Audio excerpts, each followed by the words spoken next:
much to all the participants to join in on the fourth session of the Forensic Accounting and Investigation Standards. Today is the fourth 2-hour session that we conduct every day. Today, we have the fourth session will be conducted by Satish Shenoy and Anand Jangid. But before we start the session today, we are having a very senior functionary, and I think it's important that we listen to her because of her experience and her position she held, which has a direct reflection on the forensic accounting and investigation standards per se. So we have Madam Archana Nigam with us today. She has kindly consented to speak to us for a few minutes and enlighten us about her various activities and how the government functions and how it impacts on the standards that can be released. And she, in fact, was very much interested looking at the topic, and she agreed to come on board to spend some time with us. So I will formally introduce Madam Archana Nigam to all of you. Madam, first of all, thank you very much for joining us. Pleasure. Madam Archana Nigam, she is a BA Honours Psychology, a law graduate, and an MBA Finance. She is from the Indian Civil Accounts Service 1981 batch. She was the Controller General of Accounts, which is, I think, the topmost post in the Indian Civil Accounts Service, Ministry of Finance, Department of Expenditure, which she took position on 1st January 2017, and she was there, retired from there. She has a marvelous, the biodata is who's who. So I've picked out few milestones where I just read of her contribution to the service and to the nation.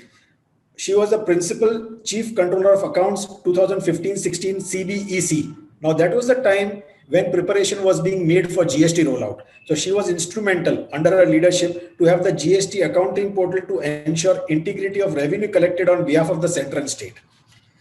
Prior to that, she was the Chief Controller of Accounts CBDT, which is direct tax, of course. Prior to that, she was Joint Controller General of Accounts, PF, MS, Admin, and IT, Information Technology. Now that's very important because Plan Schemes Monitoring Project of the Planning Commission of the Government of India, that was handled by her and was leading the work in the planning, development, and implementation of the project at the national and state levels. Now, for all those who may not be knowing about this, because we have worked on analytics in this area. So PFMS is a single portal, and the Controller General of Accounts, basically the service, they spend out all the money for all the subsidies and all the government spends which happens across the country. So we usually speak of only the CAG, but we forget about the CGA, which is much more important because they are the actual line function where they spend the money and collect the money for the entire government of India. So I think the PFMS schemes are very important because that's where the money gets spent across at the district level, state level, central level. And that's how the money is, all the schemes that we see, tribal women, hospitals, welfare, education, healthcare, whatever we talk about, it's all spent through various schemes of the government, what we see in the budget, and that is all monitored now through PFMS, which is a single largest portal where you can actually monitor. She has presented a paper on improving transparency and accountability in the centrally sponsored schemes in India, which is very important. So we are talking about corruption free, we are talking about leakage proof, we are talking about preventing revenue leakage. And she presented that paper at World Bank headquarters in Washington, DC in 2008.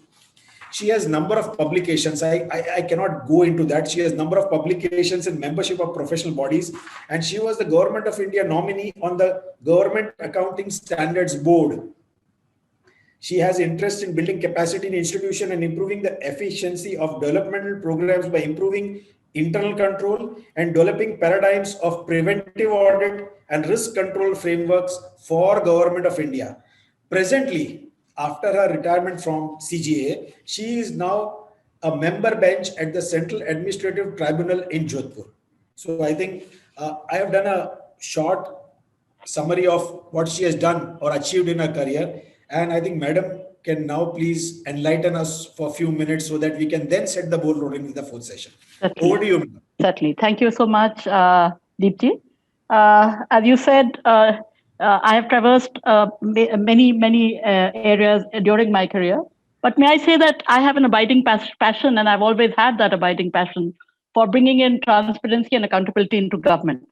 And therefore, the entire PFMS that I had created in 2008 and 9 was essentially born out of the gems of the PFMS's, my postings that I had, handling all the plan schemes in the 12 ministries of the social sector.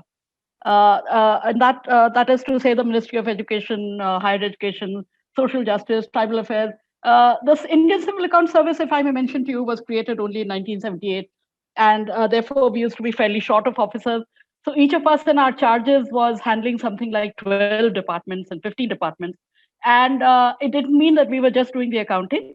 I would like to add to what you mentioned about the department. The Indian Civil Account Service was created essentially to bifurcate the accounting from the auditing for reasons of conflict of interest. And the three major functions that the Civil Accounts Department does were presenting the appropriation accounts, that is the account for the grants of every ministry, consolidated into an appropriation account to be approved by Parliament. 1. Accounting and finance advisory. 2. And most importantly, the internal audit function. The internal auditors. We are the chief internal auditors to the Government of India. Therefore, the internal audit function was something that that needs still to. We are on a trajectory where the growth has been a little slow. And may I say that I normally would not, come into something like this, and I haven't really addressed private practitioners, but I do believe that we learn a lot from the private practitioners of the profession, because they are always updated with what is the latest in the field. I may, of course, mention that today I spoke to the current CGA, Shoma Roy Burman, and they're having a retreat prior to, in the run-up to the Indian Civil Accounts Day. And I have mentioned to her that they must get on to looking at such standards as well. So what I will share with you, what I will talk to you really will be experience sharing, and to let you know that I have been Additional Controller General of Accounts for 7 years, handling internal audit, and the kind of efforts that we made there. But most importantly, I'd like to share with you the PFMS. The PFMS is my baby, and it is something that that is now regarded as a classic example of how we can use technology in large canvases. You do appreciate that the kind of canvas that we work on in government is way larger than anything that is seen in the private. For example, the PFMS, when I started it, was essentially the first initiative was that lecture at the World Bank, where it started with the fact that the Prime Minister's Office and the Planning Commission needed to know what was happening with the money in the grants. I might even share that when I was principal CCA for HRD for those 12 social sector ministries, I would even receive PILs asking what is happening with the money. I have a batchmate from LSR, Pinky Anand. She filed a PIL saying, what is happening with the money, Archana? I said, okay, let's see. So there is a need for us to know what happens with the money in the grant. What you need to understand is that essentially in the Charter of Things, the Constitution, the devolution of funds, the funds are largely with the central government, and the responsibilities for many of the social sector programs are with the state governments. And thereby there is a slight disconnect, which meant that there was a lack of ownership. As our Honorable Prime Minister keeps saying, we have to have ownership to be able to. So basically, I found when I was in the social sector ministries that those ministries were only concerned with releasing the money, and the state governments were only concerned with the money that came to them. It seemed like a bonus or a bonanza. Incorrect. We therefore needed to have a seamless connection, synergetic connection between what was happening where. So essentially, as I mentioned, the central sponsored schemes were those specific purpose transfers from the Government of India. And when I was developing this, and this was something that they noted in the World Bank as well, I found that apart from the disconnect of the state social responsibility and the constitutional responsibility, there was a lot of, these schemes were characterized by fund flow constraints, and also the fact that they had to pass through I found when I was developing the PFMS, I found they passed through almost 12 levels. From the government of India, the budget passing, to the ministry, to the line ministry, to the state government, to the treasury of the state government, to the BDO, to the panchayat, and finally to the beneficiary. That being so, you can imagine that these factors considerably increase the inherent operational risks that are available. Again, as I said, the canvas, I like to compare sometimes of the struggle that we in government have when we do such things. Because apart from the canvas being so much larger, we also run up, for example, when I was developing the PFMS, I came across states, Rajasthan, where I'm posted right now, Tamil Nadu, saying, you can't interfere in our matters. And I would say, no, but I can. I'm only asking you to give me the accountability for the central government grants. You do what you want with the money that you've earned at the state level. I'm not bothered about that. But essentially, there was a disconnect. And therefore, we needed to have accounting structures. We synchronized the accounting, the list of major and minor heads, what is called the accounting structures. We had to merge both of them. Otherwise, it's so easy. That is the first risk. I release funds under a particular set of accounting heads, and they are kept, there is no such matching head in the state. First risk, the fund can be diverted anywhere. So we had to do a lot of work. And may I say that from 2008-9, when I launched this scheme, it has now become part of the budget. And you can have a look at this. This is available at cga.nic.in PFMS. So from that point onward, we worked very hard, and I got all my young officers to work on it. And essentially, the idea of preventive audit to me seemed to be possible on a canvas like the government of India and the whole country of India only if we used IT. Therefore, I developed PFMS as a real-time online web-based monitoring tracking portal. And there were two very simple, as they say, simple is, small is maybe beautiful, simple is beautiful. So all that we really did was to connect all the accounting, which took a lot of effort, connecting every state and telling them to link up their accounting heads with ours and synergizing the accounting structures. We also needed to have what was called a sanction ID tag. How do you monitor? How do you monitor the grants? And I must say that I had the full support of the then finance minister, because I mentioned to him that unless we make it mandatory that every release has the sanction ID tag affixed, we will not release. And we did issue an order saying no money from the government of India will get released unless the sanction given by the financial advisor in the ministry has the sanction ID tag. Therefore, we were able to track it down. And over a period of time, of course, PFMS, as you will see on the website of the CGA, cga.nic.in PFMS, you will see that it has now moved up from the initial start as a central sector scheme of Planning Commission. At that point, I started with 1,258 schemes. That was what Sonia Gandhi wanted. Those are the plan schemes that the Planning Commission and the Prime Minister was looking to see. So you might think that's large, but for our canvas, that's small. 1,258 programs or schemes by government standard is well okay. After that, we've moved to a stage where today PFMS is tracking 30 lakh crores expenditure, and also is also the consolidation portal for the 18 lakh crores of revenue received through the GST, where I developed the accounting procedures and IT protocols and the income tax. So essentially, PFMS has now moved on from being what I started it as. I started it as an accountability portal. I was so fed up. There were no utilization certificates coming forth for all the grants that we, the social sector ministries. So what started as an accountability portal has now today morphed into, in 2009, it had started for central, it was also called CPSMS, because I initially called it CPSMS, Central Plan Scheme Monitoring System.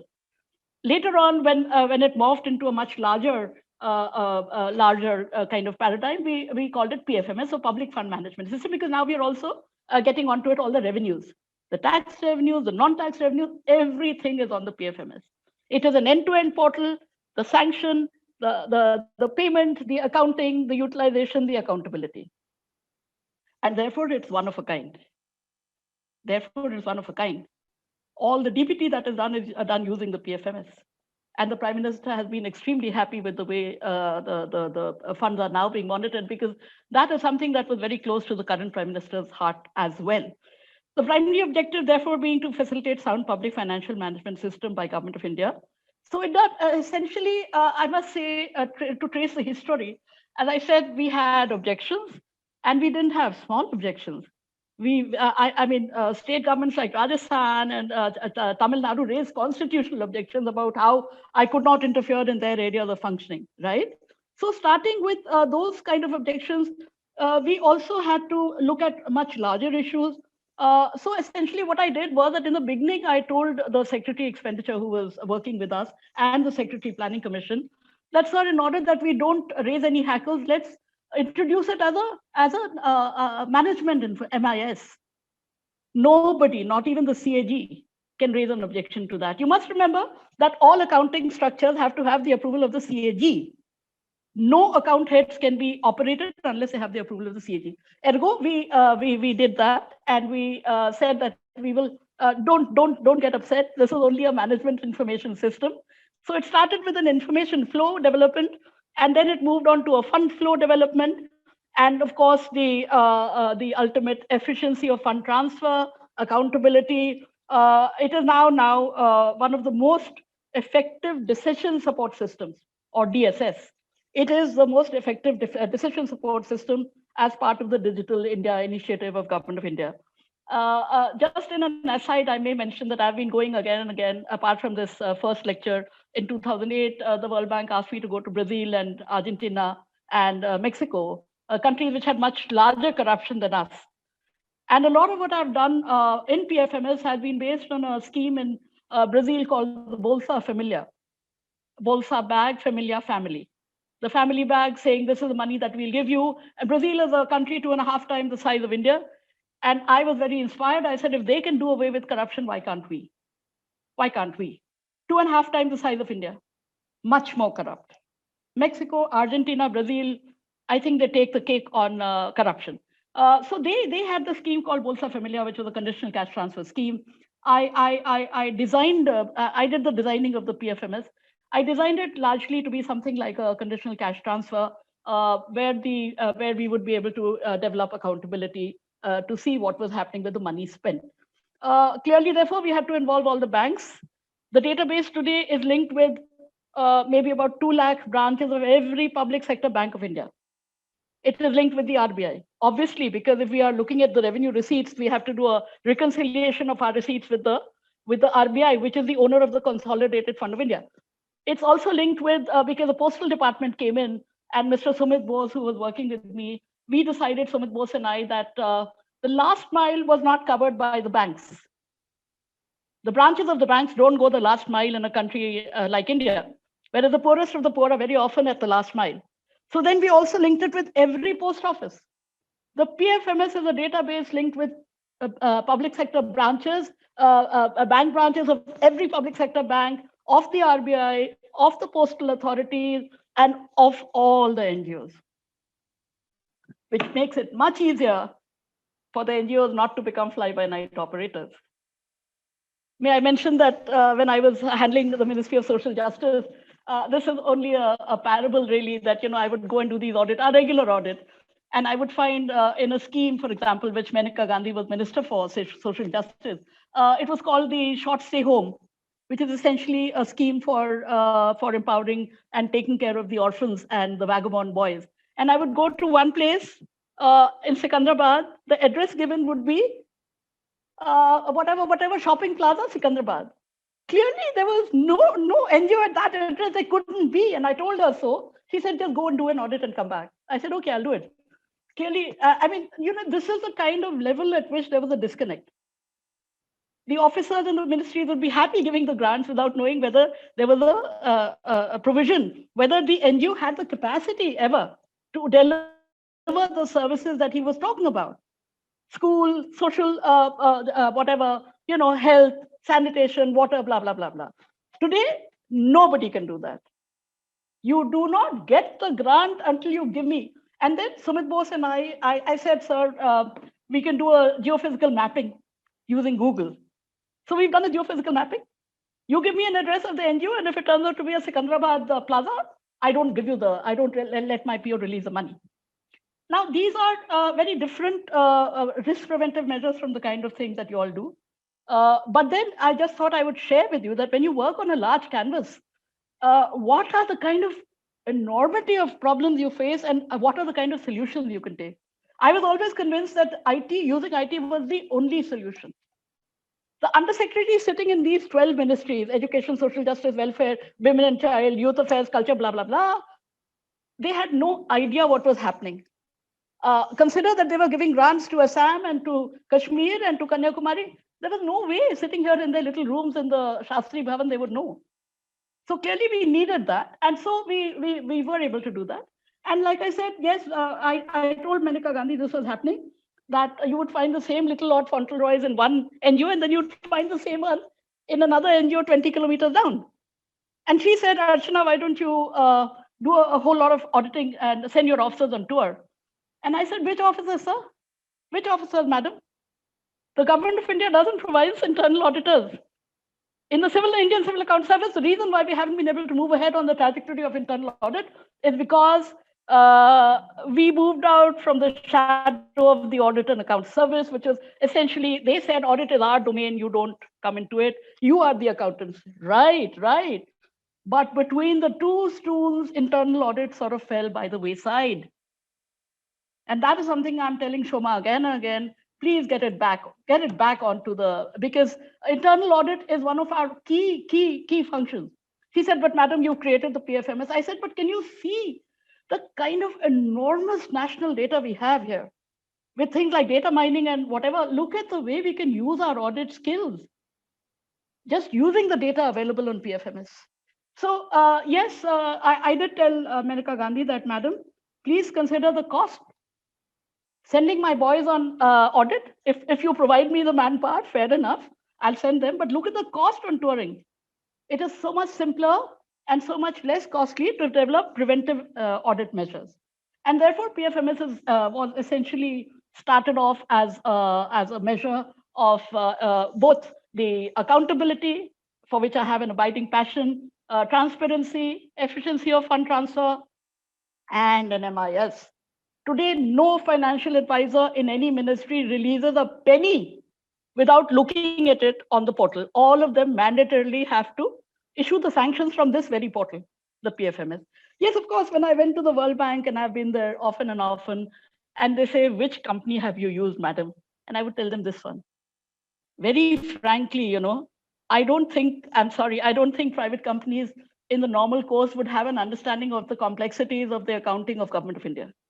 And therefore, I felt it best to use our own officers and also to use the NIC rather than paying loads of money to an IT company. Why should I? When they don't, the intricacies, when you're developing an accountability portal, you need to know how the money flows. And no private company, however good it is, those four, Deloitte, blah, blah, blah, nobody can have the understanding which your own officers can have. So many of the questions that would be raised by people from the developing countries at Washington would be that which company did you use? And I would say this company. And I got the NIC guys to work. A lot of times the NIC people were just being put in a corner and they were told, you don't know your work, so we'll hire someone. Not a very good idea because they were drawing their salary anyway. So the PFMS is now today, as I said, it moved on to efficiency of fund transfer. Today it has also moved on. In 2013, Government of India gave a lot of funds, and therefore the biggest strength of PFMS today is the integration of the core banking system in the country. And it has a unique capability to push online payments to every single beneficiary of vendor. And every scheme, every ministry had its own issues. Schemes like NREGA are very, very difficult to synergize with because they are basket of schemes. So it was very difficult, really. And at present, PFMS interface has an interface in addition to the core banking system of all public sector banks, all regional rural banks, all major private sector banks, Reserve Bank of India, the India Post, and all cooperative banks. So you can imagine how very large this database is. I do hope that it'll move from strength to strength. And I see a lot of potential in PFMS. If you use that data, the national accounting data is all there. And a lot of ministries are now using that for better decision support system. And I hope that that will be the way it is. A couple of comments on the other areas of internal audit. Uh, we took the help of Mr. Harish Dua and the Institute of Internal Auditors for doing a lot of empowerment of training in internal audit. Clearly, because as I said, when the service was created, Government of India in its wisdom thought we were accountants really and should have nothing to do with audit. Incorrect, incorrect. I see the primary function of the Indian Civil Account Service as being internal audit.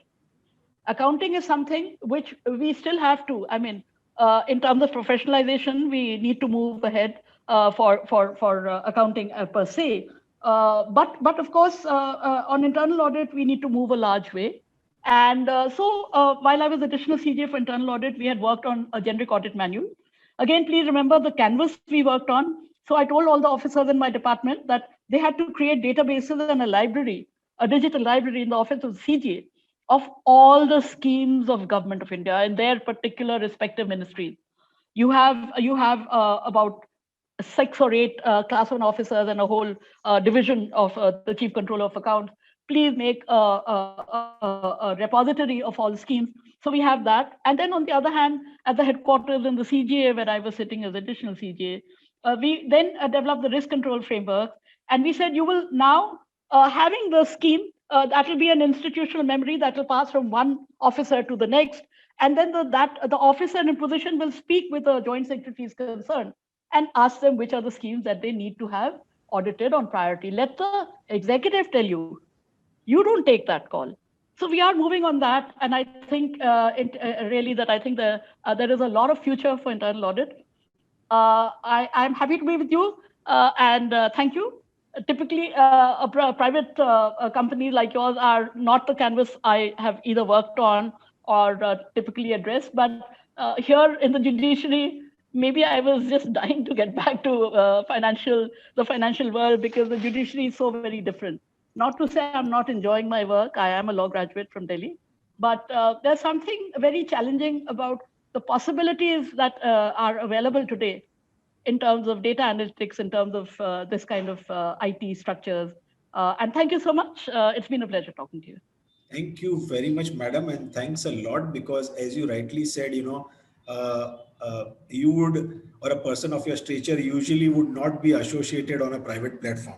But the examples which you've given, and you've been so forthright in your comments about, the system and the accountability, and we have talked about the corruption and how corruption can be prevented. That's how what we are all interested in as a professional, as a professional in the country, whether working in the government or whether working on the private side.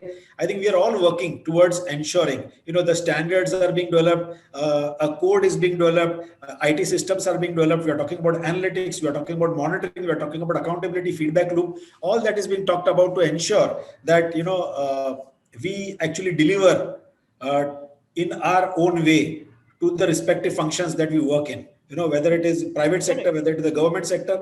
And the beneficiaries are all the country people, the people who are there in the country. So thank you very much. Again, thanks a lot, madam, for being with us, for sharing with us. Pleasure. Big thank you. And now with your permission, madam, I'll just move on to the other speakers. So we have the fourth session today. So I think, Jairam, could we have Mr. Anand Jangir being made the host, and Satish, you could please join in and please start off the proceedings. Done, sir.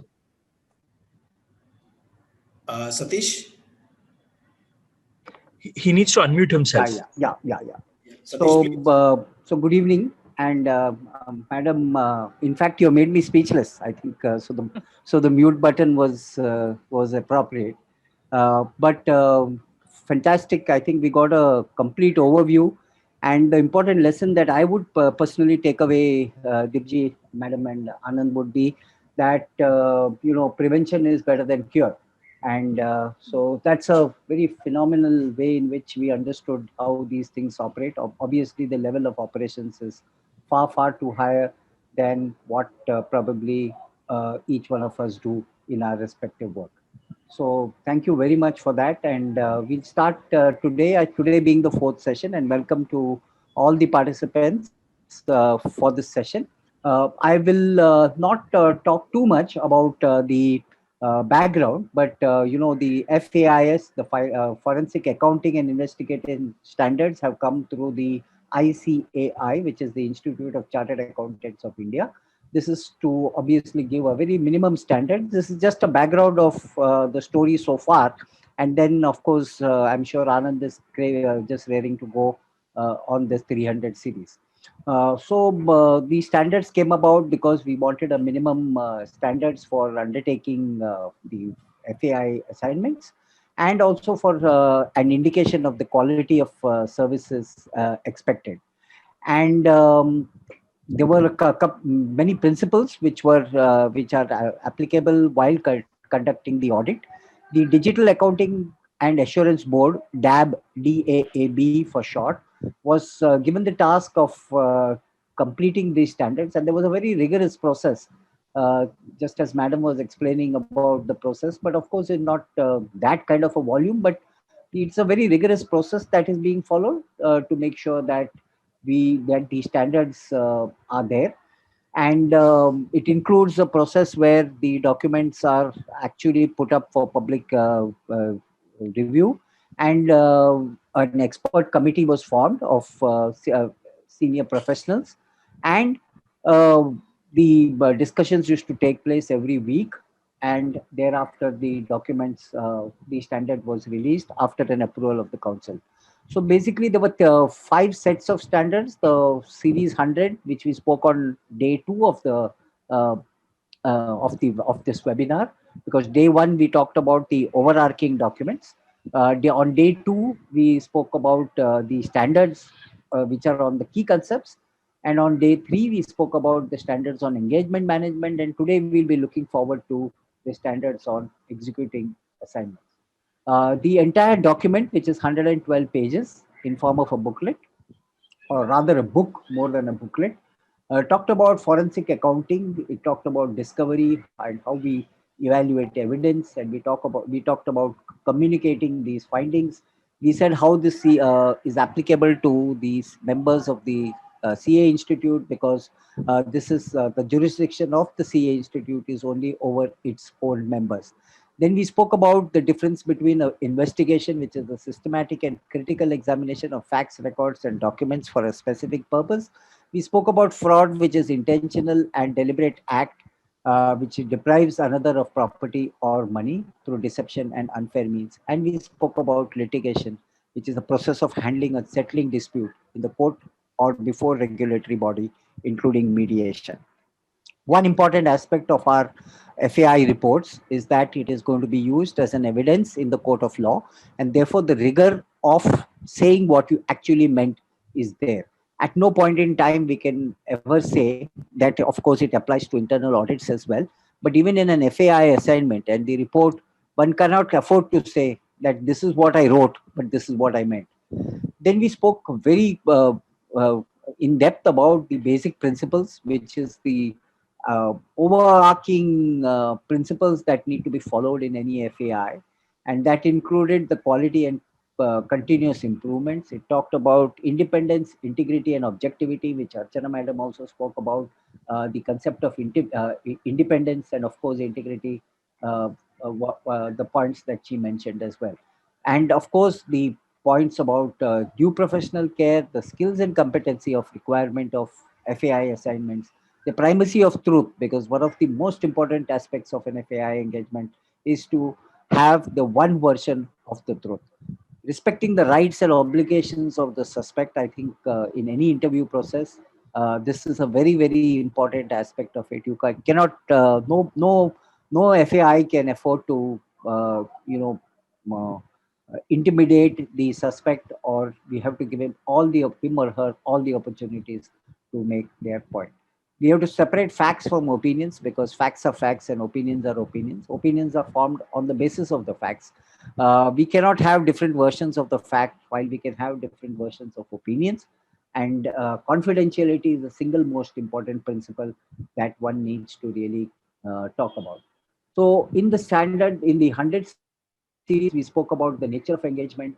That is, is it really applicable for, which includes forensic accounting, investigation, litigation support, and all of that. We also spoke a little bit about the documentation, and that was the session that Anand covered on Tuesday, 2 days ago.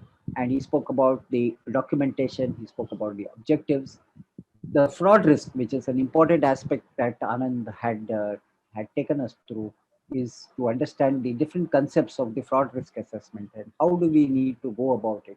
What are the objectives of this particular standard, and what is the documentation that we need to really keep.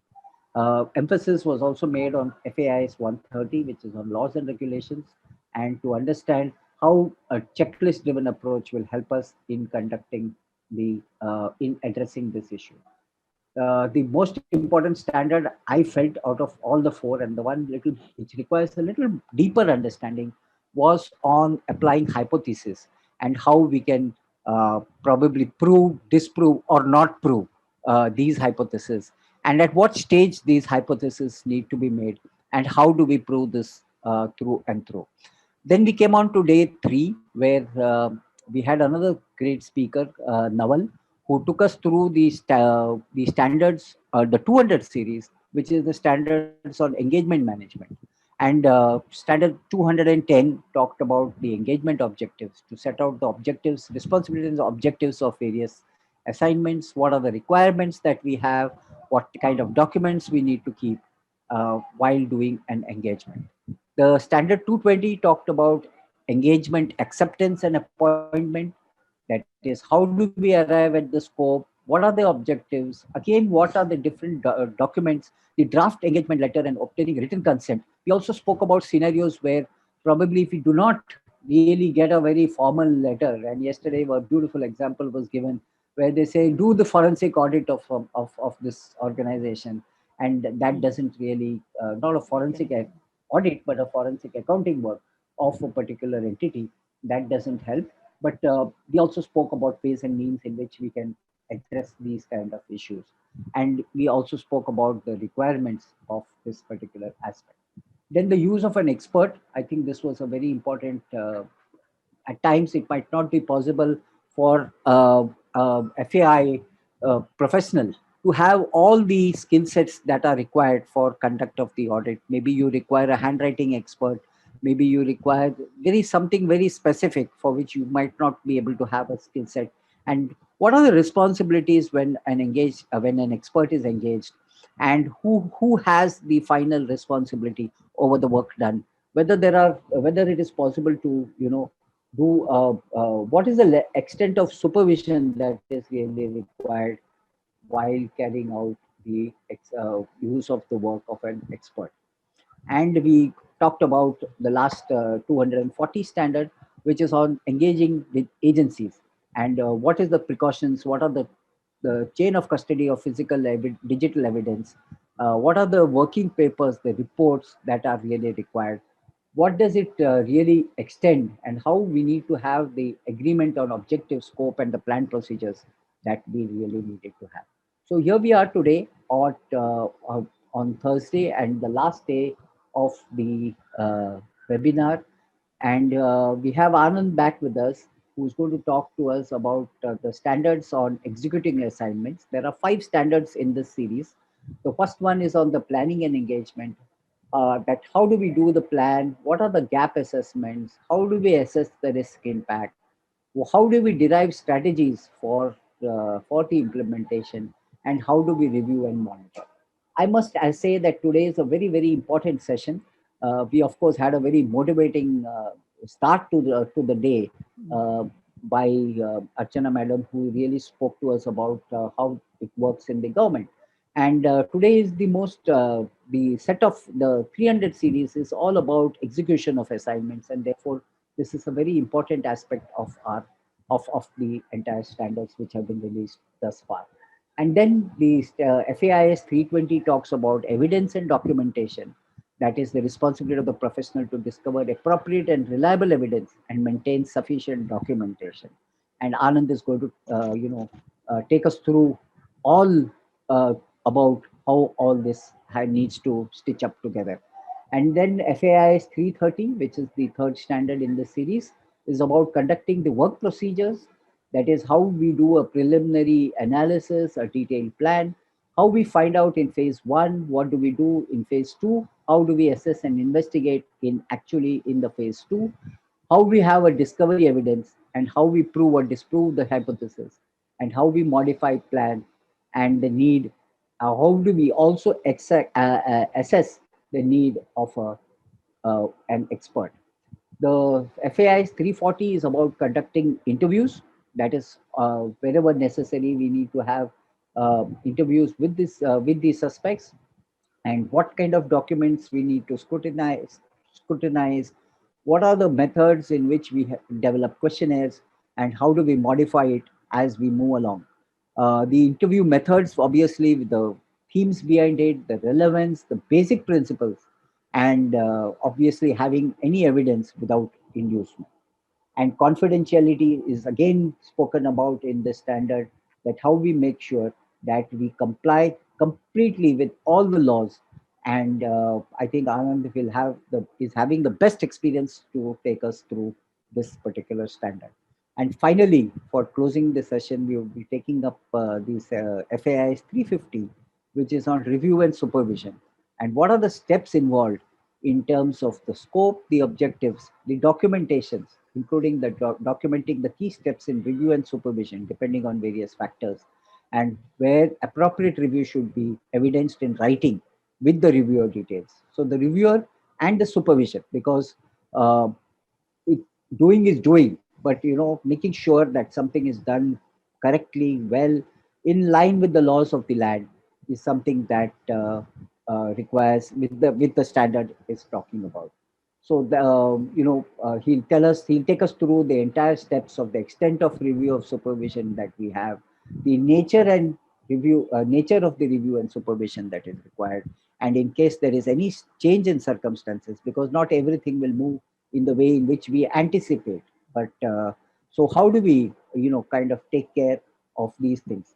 So I don't really want to now. I think this session of mine would have been the most non-challenge kind of a thing after we heard Archana Madam, and after that, after we are going to hear Anand. So I think I was just a filler in between, and so Archana Madam, I must really thank you once again for your endurance in making sure that you spend so much time with us. In fact, I know that you were there present on all the days of the seminar, of the webinar, for which this is going to be something which I'm going to be remember through my professional life.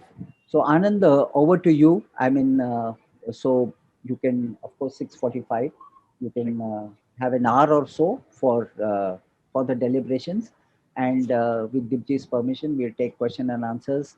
As I said, during the conversation as well, because Anand is that kind of a speaker who doesn't mind getting not interrupted, but if there are any questions there and now, it can be addressed. Otherwise, Dibji will be moderating the questions. At any point in time, if I feel that I can add a little value in what, or enhance what Anand is saying, I will, of course, intervene and, give my views on it.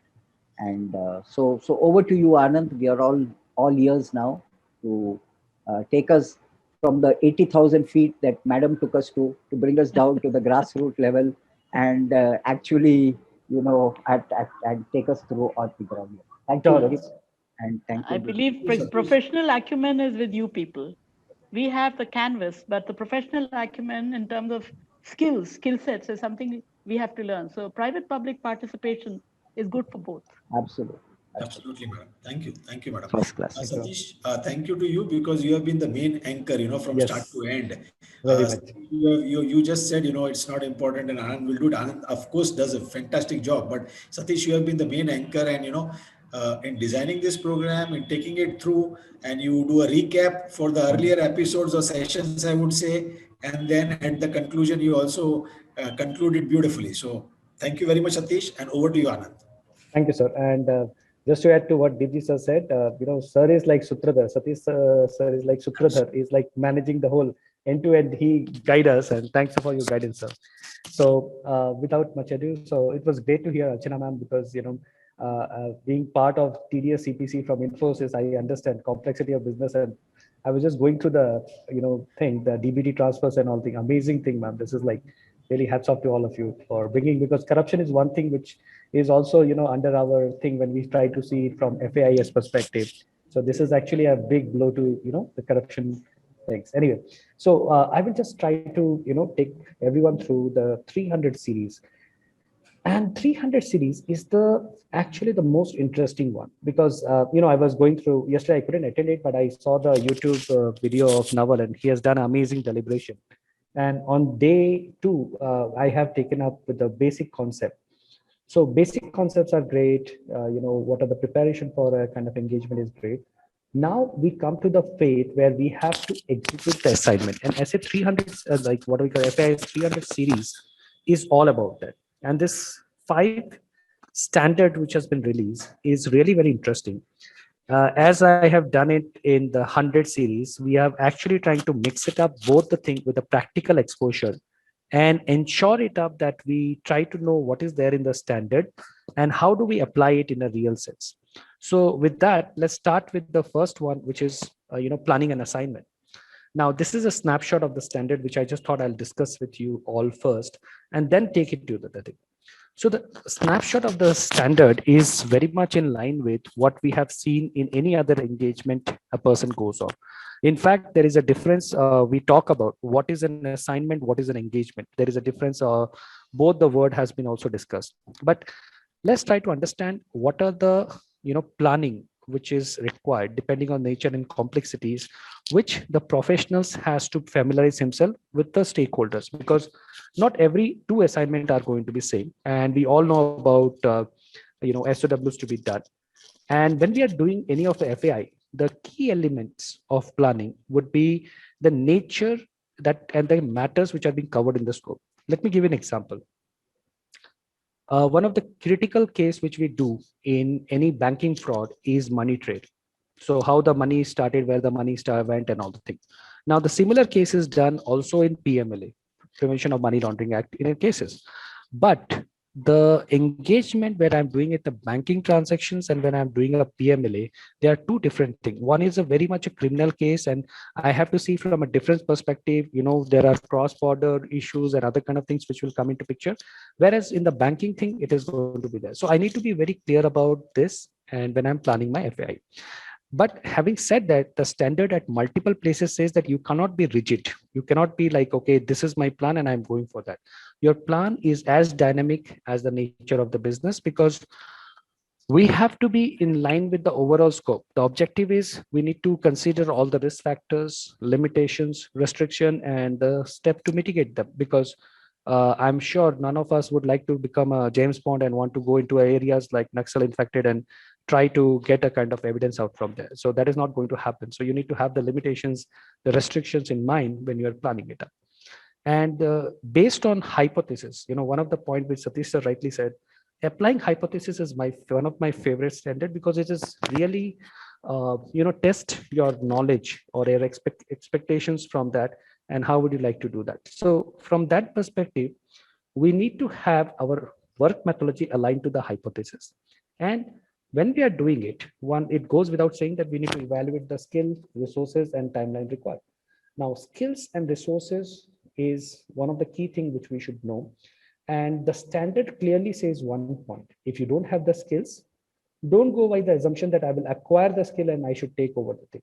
You should actually stop doing the work if you don't have the skills. That is a strict no-no. Because let's say, for example, I'm getting a case in a petrochemical industry, and I don't know A, B, C, D about that. It cannot be like I can use a work of an expert and basically work on that. There is a work of an expert is there, but it's a different thing. So I need to be very clear about that. On the same side, there are documentation requirement as part of the standards. And this documentation requirement is all about what was your planning process. It is, and I'm telling you, this will help us in the court of law also, that this engagement was planned in this manner. As we move forward, because all of you know the reporting part, when it comes into picture, in FAI's reporting, we clearly have to put up everything. What was your methodology? What was your planning? And how you actually did that?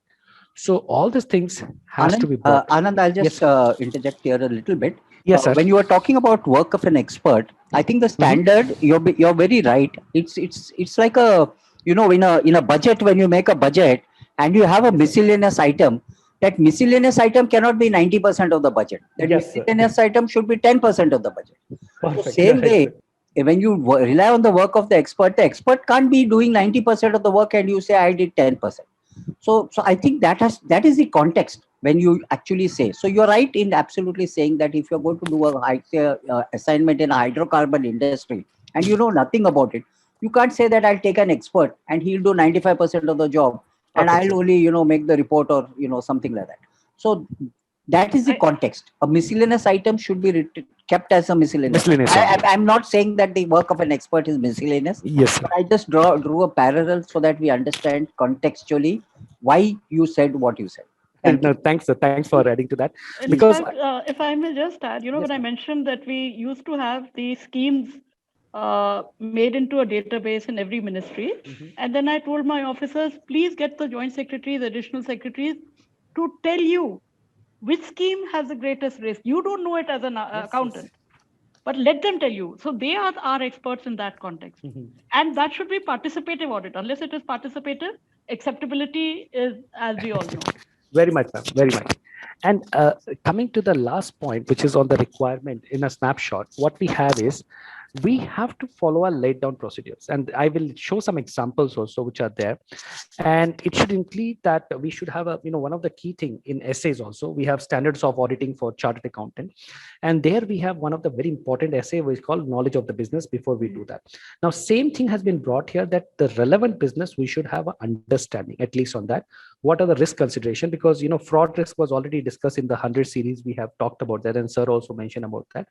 And the most interesting, the technology deployment and how I'm going to do the resource allocation. Because today, any forensic engagement goes without saying that we have to use digital forensic. We need to use, data analytics and other things. So those things becomes very critical. And all the work method which are there, they should be basically based on the, what are the kind of procedure I'm applying, how I'm doing it. And it goes without saying that there should be, all these things should be, told to our key stakeholders that these are the procedure we are applying. Now, all these things are going as planning of the assignment. Now, I want to bring out only one point here. You see this line which is given in the standard, and there was a lot of debate when the framing was happening, and I was part of that. So I'm just bringing it out. Communicate procedure to stakeholder on need to know basis prior to commencement of task. Now, one school of thought, I told you again, there are two school of thoughts always there. Sometimes there are three school of thoughts also, but here, most of the time, there was always two school of thought. So one school of thought says, boss, you are doing a forensic engagement. You are not going to tell them what you are going to do. They will have time to do anti-forensic or clean up and all the thing. But having said that, there was other group also said one very important thing, which I wanted to highlight. Let's say, for example, I'm going to a bank where a fraud has happened. And I'm going with an assumption that I will get the access to the core banking system. They are not going to give you access to the core banking system, never. Even forget bank, even a company will not give you access to their SAP system to play around with that. SC16 access will not be there. That is the kind of system which comes up. So we should know what we can do. It should not be there, okay, I'm just doing engagement and I'm just aware of that. So this basic thing that I would require access to these things, this is how I would like to take care of that. We need to prior, on a case-to-case basis. That's why they use the word on need to know basis. Only the people who are supposed to be aware of that, who are the key stakeholder, we should tell them. So this line is very important, and I would request all the people who are going to apply the FIS in their engagement to remember this point. This is a very interesting point, which I thought I'll bring it up. So moving forward, I have this two terms, engagement, assignment. So what we mean with, so if you have to do a macro and micro analysis, think of engagement as the macro or this is the supra system and this is the subsystem. So an engagement shall mean overall contractual mandate between a professional and the appointing stakeholders. It will give all the terms of reference, scope of work, coverage, and expected deliverables. So if I'm doing let's say there is an insurance fraud and I'm trying to do an insurance claim review, it will be complete engagement for me. Under that, I may have different assignment. That is the sub part of that, which is like reviewing the financial records, business performance review, interviews. And for assignment, we always call them as a part of overall engagement. So this is one very important thing. And people may say, this was one of the question also raised, that why are you telling it planning and the assignment, not planning the engagement, because engagement is bigger.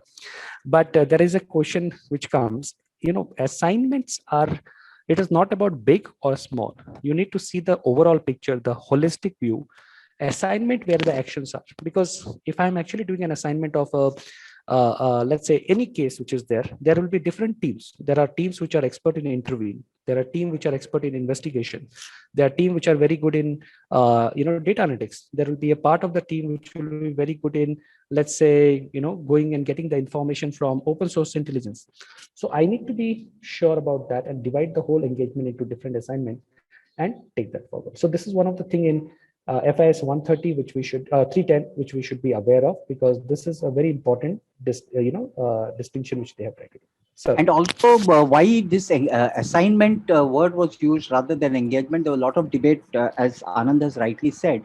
There was a lot of debate on it. But see, what if it is taken to the granular level, automatically the bigger gets taken care. Sir. For each assignment, if you're applying the standard, then it gets automatically applied to the engagement, overall engagement, because the engagement is a overarching the larger picture, and if it applies and if the standard applies to each assignment, then automatically the engagement is taken care of. And if you make it, if the standard applied to the engagement at a micro level, there could be something falling between the two stools. So that is why that word planning the assignment was taken, rather than trying to say that we'll plan the engagement. Right, sir. Moving forward, these are some of the points which are relevant points, I would say, when we are trying to do that. One of the key things I would like to bring out before we just discuss these things. In the planning process, the professional has to use his judgment for the planning activity. There is no hard and fast rule, you have to do this way. It depends on the professional judgment. I told you, these are all principle based. And you have to keep the plan flexible and dynamic. This is the most important word I would like to say. And it happens all the time. You cannot go with, okay, this is my set procedures and according to this, I'm going to do that. We have talked about hypothesis also. You have alternate hypotheses which can be formed. You can have new data which can come in, which will give you a different perspective altogether. So this is one of the underlying principle. And as we go there, so the first part is knowledge of the relevant business, which means I should have a complete understanding of information about the environment, legal and regulatory compliances, which we have already talked about. What is the modus operandi from the hypothesis and relating objective of the business engagement, whichever we are talking to that. And we have to take into account the risk consideration, which is the second part, which is fraud risk as per FIS 120. Also, I need to see any other risk which are identified. Oh, what is this any other risk? Okay, so let me give you an example. So it happened around 6 years back. I got a assignment where I have to check for some kind of construction contract which was happening in UP, Hathras to be particular. And that location was very interesting. That location, which was a huge project, something around 180 crore project. And what was happening is they were buying stones from a quarry. And we had a doubt that the quarry, it doesn't exist. And the stones are coming from some fake thing and all thing. And these are like some billing happening. So I did a mistake of one of my lifetime mistake, I would say, that I took the driver and we went to one place. I don't know if you know, there is a Haryana, UP and Rajasthan border, and there is an area called Mewat. And that place was like ultimate dangerous. In fact, After I reached there, I actually put on my WhatsApp, this is my last known location, send it to my family people. So if anything goes wrong, they will find my dead body there, because it was a dangerous area. So those kind of risks also are to be identified and kept into mind, because you are planning the assignment. You have to be careful, because I think someone asked that time, in our last call also, last discussion also, that what about risk to the auditors? You have to be careful about you. No one is going to take care of this otherwise. So you take care of that. Then come discussion with the stakeholders, which is key stakeholder. We should know what are the expectations are. We are not going to disclose all of the thing what we are going to do it, but yes, it is important that they are also keeping to think of what our approach is, so that it doesn't happen. Yeah, there may be some surprise factors. I agree to that. But overall, we should tell them. And the technology deployment. This is most important, because nowadays we have to be careful about two things. First, what data we can actually take, and privacy regulation. I have already, last time Satish sir also told, hunter should not become hunted. So we should all know about this part. So the privacy regulations has to be kept in mind. It should not happen that we do something because of which something goes wrong, and it can create more trouble for us. And resource allocation, I will not go too much into that, but it's all about the scope and other thing. The competency of the resources has to be looked into. The last part is the most interesting one, the methodology and coverage. So when I'm doing it, ultimately my objective is to find out the evidences, discovery of the evidences. And when I'm doing the discovery of it, I have to be very clear about that I know the evidence identification is correct. I'm complying with the laws and regulations. Sir has already discussed last time about what you cannot do and can do, and all the other points in terms of your hypothesis has to be looked into. So Anand, I'd just like to react a little bit about the example you gave when you went to that yes, location at Three Borders. Yes, sir. Many a times, of course, this is a reality that we need to be cognizant of those risks that are there, and one should not be a James Bond and do all that cowboy stuff. But we have to be cognizant of it. But at the same time, when we know the business well, we know how much we are actually getting exposed to, because many times what happens is, even things which are done as a mistake, they say, nay, we did this because of that Naxalite issue, or we did it because of those, so we need to have to, we should be in a position to discern what is really due to what, and I think that comes through experience, and that comes through actually knowing the ground realities, Yes, sir. and how much of we have to be cognizant of it, but we also should have a little sense of discerning. It's a very, very thin line, no doubt. We need to be careful, and as that question was rightly pointed out, we need to arm ourselves, and we need to be careful ourselves. Agree, Ultimately, it's only one assignment. One assignment, yes. And also, as you rightly said, sir, many times, the other party also take that as an excuse, for doing a lot of stuff, and that has to be carefully looked into. Now, moving to the next one, FAS 320, which is another very interesting one, because it talks about what is evidence and what is documentation. And this one is important because... May I raise one last yes, question? ma'am. Please, ma'am. Reacting to what Mr. Shenoy said, there were a million incidences where I could quote where I was under pressure. Madam, do you know you're hitting a bee? You shouldn't be doing this audit. The politician is going to be getting after you. Secretaries would pressurize you.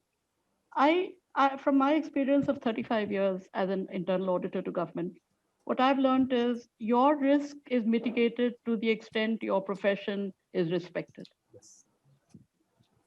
Very much.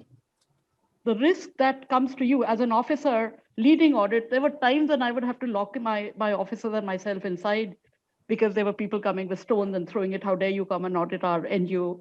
There would be secretaries that would say, do you want to work here or shall I transfer you? Please do. Go ahead and transfer me.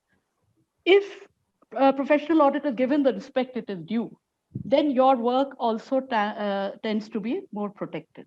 That is the point I need to make. The other that I needed to know is something that I've struggled with in government is the end of the audit. We used to have something in the CAG called the exit conference, right? And after the exit conference, it was presumed that there would be compliance. You'll be surprised to note that I was in charge of seeking compliance of CAG audit panels, 50,000 of them, which hadn't been complied by ministries. So I don't know if you people in the private sector, I imagine that with the new standards, there are penalties for not, but we in government don't have that. So that the audit work that one does is just hanging, we need to resolve that. And I think we need to use some of these public-private interactions to synergize and morph these standards so that the work that is done is not hanging. 50,000 paras, Parliament had to set up a committee just to ensure compliance with CAG audit paras. I don't think you face situations like that. All your paras are complied with immediately, right? I imagine that there are penalties Not when you necessarily. do not an audit. necessarily, yeah, Necessarily, Ah, madam. okay. Uh, Well, but then definitely not 50,000. I mean, Not 50,000, but yes. that is the canvas. That is the Yeah. size of the Yeah, canvas. because that's an absolute number, but in Yeah. percentage, I'm sure we have a similar problem. Okay. And how do you handle that? Because the whole idea of is- doing a good audit is if it is complied, no? Yeah, absolutely. No work is done, until the action is taken. That's Correct. true. Correct. So But that is something we bothered. We have been very it bothered. is an area of concern. It's an Correct. ongoing kind of a thing. And again, it depends, ma'am. So if I'm permitted to say, it depends on. It's not overarching across the organization. What I've Correct. seen is pockets of it. Some Correct. people are very compliant and they have that nature of compliance within their own systems. So Correct. there you'll find a little better, better compliance. And then there are people, and I think all five fingers. My question was slightly different. My question was in the context of these new standards. Are there any standards that empower you for this? Not directly in this Okay. document. Okay. Not directly in this. Okay. So Satish sir, can I add something with your due permission? Yes, please. Yes, Yes, Naval. please. Yes, Naval. Of course. Okay, so I think very interesting question put by Archana ma'am. I would say they empower indirectly. This is my personal interpretation because see, yesterday I spoke about some of the standards which say if you are declining a particular assignment, then you have to record the reasons for the same. Similarly, there are other provisions given in the standards elsewhere. We talk about, laying down clearly what exactly is expected. And if you are, while during the assignment also, if you find something that you cannot be, where your independence is, compromised, you have to record it. So I think these kind of requirements will put additional requirement not only on the professional but also once the things get recorded, as they say, once the news is out on the paper, then things will take some shape. That is what my personal interpretation. Maybe others can also. Yeah. Very. I think that's the idea. Great. I think this is a nice discussion. I think, Anand, before you go ahead, there's one question from Sheila. Planning of assignment will be done after signing the engagement letter. Yes. So gathering knowledge of relevant business as per this standard comes after signing. Please clarify whether knowledge of relevant business is important before taking up the assignment, or we can gather it info after accepting the assignment. Okay. So I think I'll just have one single line, and then after that, of course, Anand can do it. See, it is about knowing the industry. Yes. It's not about knowing the client's specific business. That you will come to know only when you get access, right? But if I'm going to do an assignment on mining, I should know what the mining industry is all about, what a coal mining is going to have, what are the difficulties, what are the things. But what a particular company is going to have, that you would come to know later. So the idea of the standard is, that's why I'm saying it is principle based. It is not. The standards are based on the not on the how, but on the what. So that is the single important difference that is really there. Yeah, I think Satish sir has actually explained this, so I'll not go into this. Or only just to add to one point on what Sheila said, sir. See, knowledge of the business there is also there. Even in the basic concept, if you know applying hypothesis and other things also, we have knowledge of the business. Here we are talking from the planning perspective, because you are planning the assignment. It is going to be more detailed knowledge of the business. Deep dive would be there, which is we are talking about. So moving to the next one, FIS 320. There we try to differentiate between evidence and documentation. I would say not differentiate. The whole idea is to that as a professional, you should discover the appropriate and reliable evidence and maintain a documentation for that. Now, people may ask question, what is evidence and what is documentation? So this is what they have tried to bring it out very clearly. Information written or oral in electronic form relied by the professionals to arrive to conclusion is what we call as an evidence. So evidence can be any form. It can be written, it can be vouchers, it can be what we call it as, digital evidences. Anything can be out there which will be there. And documentation, this is like the second part which we need to look into, is not just the evidence. Evidence is there. On top of that, how did you got this evidence? What was your source? What was the way you did it up, or how the thing? So you can see written record of procedure, conclusion, and report, including all your digital format. Let's say, for example, your chain of custody, all the things, your team composition, who took that thing. Now, tomorrow, I told you in my last session also, nowadays, in every cases we are finding, the defense will always say that, from the prosecution part, if you give any kind of evidences, they will say, who took this evidence? So then we'll bring one person, here is the guy who has taken this. Now, what is your, background? Are you having, he will say, I'm a BSc graduate or anything as such. Have you done any specialized course in doing that, gathering those evidences? The questions are being raised because, see, ultimately in the court, they can always put it up the thing into a different one. And that's what we need to look into and taken care of. So it's very important that all these things are documented, and a proper document helps us when we go for the final in the court of law. Okay, that is one of the things. The requirement is on some words which I would want to highlight because I have explained it later in the next slide. It should be from reliable sources. Now, what do we mean by reliable sources? Again, it is a professional judgment of the professional. You cannot have this is reliable on that. And based on that, he can draw conclusion. Also, this documentation which is there, see the word is evidence should be from reliable sources and relevant and sufficient documentation. So when we talk about documentation, it should be relevant and sufficient, whereas the evidence should be from a reliable sources. We have already learned it. If there are multiple sources, we are getting the evidences. We always try to trust. This is like a general thing. You'll trust the evidence coming from outside sources more than what is coming from internal sources. So those things has to be looked into. And the objective is that, this appropriate evidences can stand in the court of law without further clarification or additional information. That is what we call as an appropriate and reliable evidence which can go in the court of law. And to satisfy that this is how we have brought it up, it is very important to keep the adequate documentation. So here in the next slide, I have tried to talk about, relevant and sufficient documentation, which is in line with what we call it the documentation. So documentation is in line with relevant and sufficient documentation, and evidence should be appropriate as well as reliable evidence. I'm just trying to give a background to this. These words have been very clearly chosen by the drafting committee because they wanted to know when we talked about an appropriate evidence, what do we mean by appropriate evidence? It is something, if it is obtained from multiple sources, should be appropriate to achieve it up. See, if I'm seeing a bank entry, it should be, in a bank's books, it's appropriate. I can actually see this is a transaction which has happened and it can go in the court of law. Similarly, it should be reliable that the sources where I have taken it from, I can actually say that this is a reliable and it is kind of a corroborative evidences which can be taken it up there. And same thing goes without, much ado on the evidences. I thought of, this is what the standards is. I just thought of adding a little bit of a practical thing in this one in terms of the difference between evidences for forensic engagement and other audit engagement. So you can see on the left-hand side, I have tried to put it up. How do we take evidences in any of our GAAP audit, generally accepted accounting principle audits, like we will talk about internal and external documentation. We'll talk about some procedure, observe the result for that. We talk to outside party, get a confirmation from that, physically examine the tangible assets, re-perform the whole process, what they have done, and observe. These are the way we get evidences here.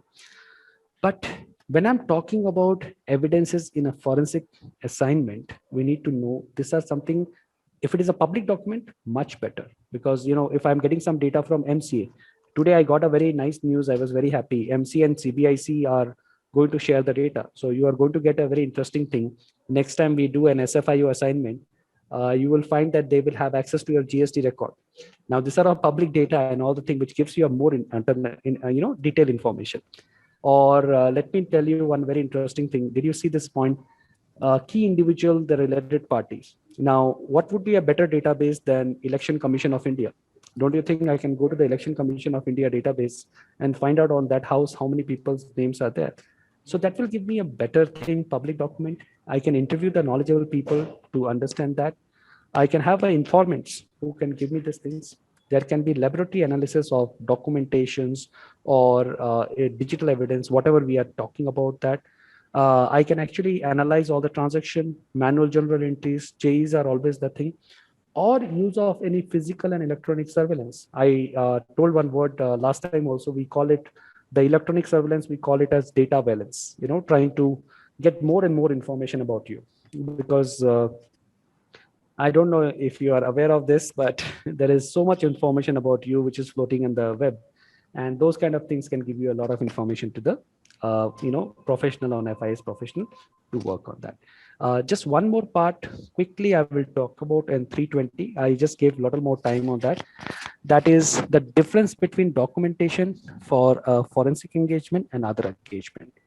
So my point which I want to highlight it here is, please, whenever you're talking about documentation and evidence in respect to forensic engagement, it is very different than our other engagement, which we do audit engagements or anything as such. And that is something which we need to be aware of.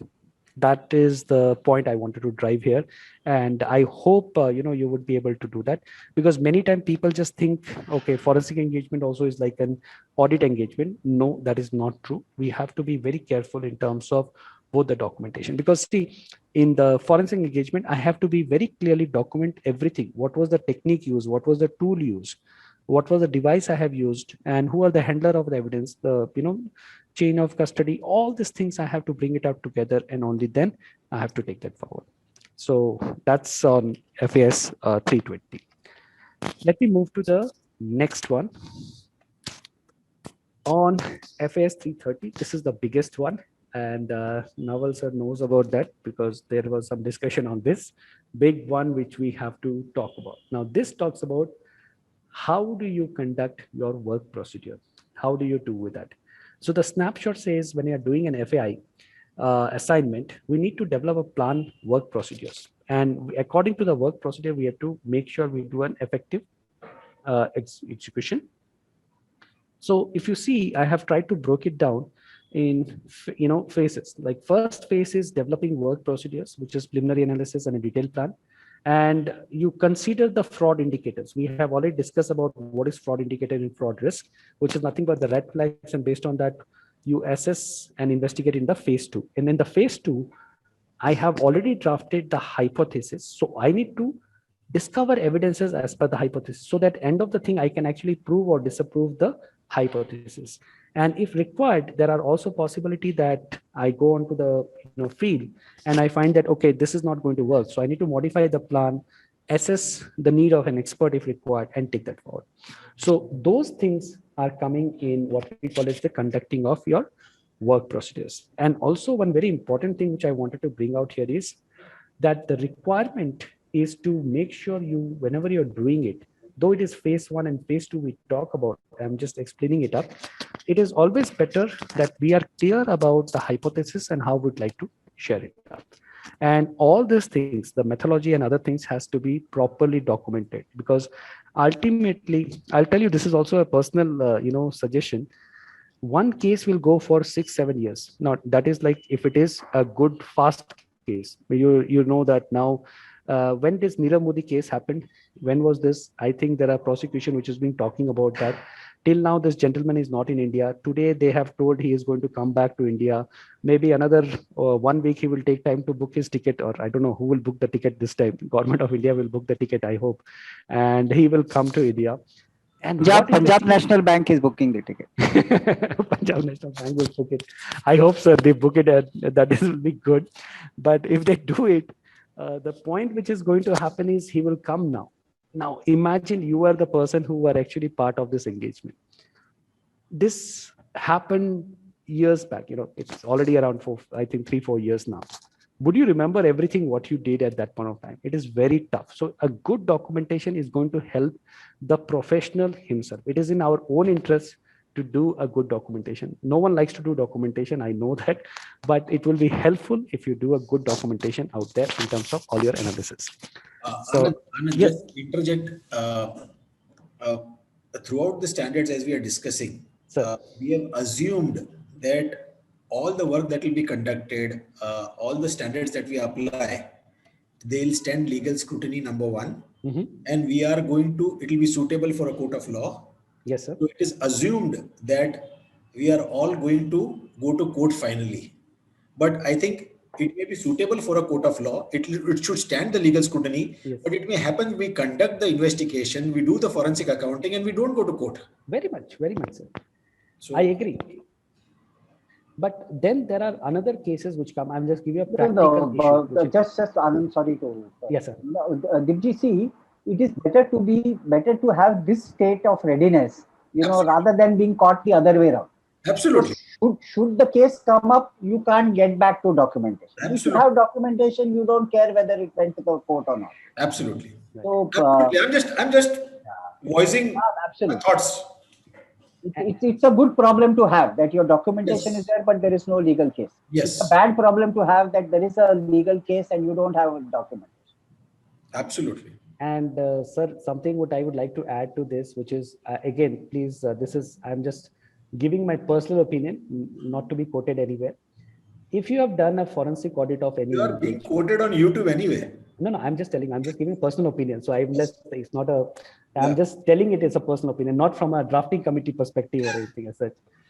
So I'm just trying to give it that, which is here that in a similar cases, I hope most of our friends who are into this field of forensic engagement knows. Let's say, for example, I'm actually, as you know, I have given an appointment of forensic engagement by one of the banks. Let's say Punjab National Bank. My report, which I'm submitting to Punjab National Bank, there are going to be law enforcement agencies coming to me, asking me questions, sending me summons and all the thing to come and appear before them and give what I've given in the report. Whether we like it or not, that is the practical problem which is happening right now out here. So as a professional, when you give a report and that thing has come into a cases or there is a kind of a legal, law enforcement agencies are already involved, they will ask you for that. Okay. So that is going to be the challenge which is there. And I would say it is always better to have, better prepared than sorry later. When they said, but boss, आपने मिलके कुछ किया है, आपने छोड़ दिया इसको आदमी को, मतलब आपका report. Anand, you are absolutely right. Satish, right. See, we have to be preparing under the standards. Any investigation, any forensic accounting work naturally has to ensure that all the documentation can stand legal scrutiny. I just wanted to voice saying that, we are talking about a case. It may not end up being a case. I completely agree with you. And sir, also what would happen is one of the things, as you rightly said, I told in my first session also, 90% of the India Inc. cases never goes to the court. They are just closed down at their investigation level only. And the legal counsel and everyone will close it up then and there. So I agree with this point. Please, Anand. Yeah. So moving forward, sir, I just thought I will talk about some of the work procedures when we are doing the step one. I told you this is just an example. Step one should be always developing the work procedure that, okay, these are my method, which I'm going to do that. The preliminary analysis of the information which I've gathered. And I have to consider the step two would be fraud indicators, which we have already talked about. What are the fraud indicators and everything. And based on that, if I have to make sure I will do further investigation over that area. Step three is the phase two, where I test the hypothesis using the fraud indicators to formulate my hypothesis. That's one of the things. And I find and discover all the appropriate evidences which are there to either prove or disapprove that thing. And I have to, formulate and test multiple hypotheses to understand the full modus operandi. If I have to have an alternate also, because there are chances which can happen, and document the necessary evidence. And we have talked about it, the thing. And the step four would be, if there is a change in plan, it is also possible I go and I found that, no, the challenge is not here. It is going to be somewhere else. And it's always, I would say 60% of the cases I have come across, it always happens that your initial hypothesis actually changes. It is not going to work it out. This is my personal, experience, but maybe different for different people. So we need to incorporate the new developments, all the things out there and taking care of them. So this is how we conduct an overall, I would say, work procedures. And when we are doing the work procedure, I have actually made one slide just to give an indicative list. This is indicative list because we ourselves use it, and just give an indicative list of what you will do in the phase 1 and phase 2. So this is just FYI. This is nothing there in the standard. I'm just trying to explain it from example, like identify the nature of evidences, look for the fraud indicators, collect evidences. If it is there in the regular masked audit, also anything which is there. And in phase 2, I will do the physical verification, collaborate all the things, find out the personal and specific, issues which are there, and take that forward. So Anand, thank you very much, because you have actually, definitely I will recommend that you be part of the guidance note team, because all these things are actually what was envisaged in the how. Yes, sir. So thank you very much. Sure, This is sir. more like an implementation guide, but I'm Perfect, sir. sure it is going to be on these lines. So thank you very much for actually sharing this. Oh, thank you, sir. And moving forward, I have, these are the step 1 and step 2, which I've told you, define assurance and engagement standard.